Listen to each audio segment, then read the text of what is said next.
In my nearly 2 decades of being in the medical field, do you know what? I've never, ever seen any patient get an injury or an illness from? Not taking enough medication.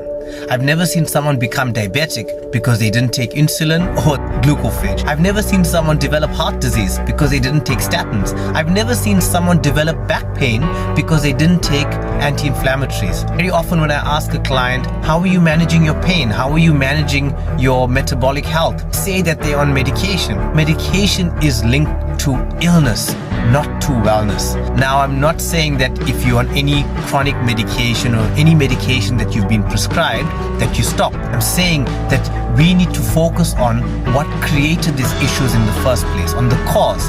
And we need to focus on wellness. What does that look like? Is watching what you eat, the way you move, the way you sleep, how you manage your mindset, how you manage your emotional and social connections, and how you deal with stress. That contributes to wellness, and that contributes to healthier human beings. Stay safe, stay strong, stay well.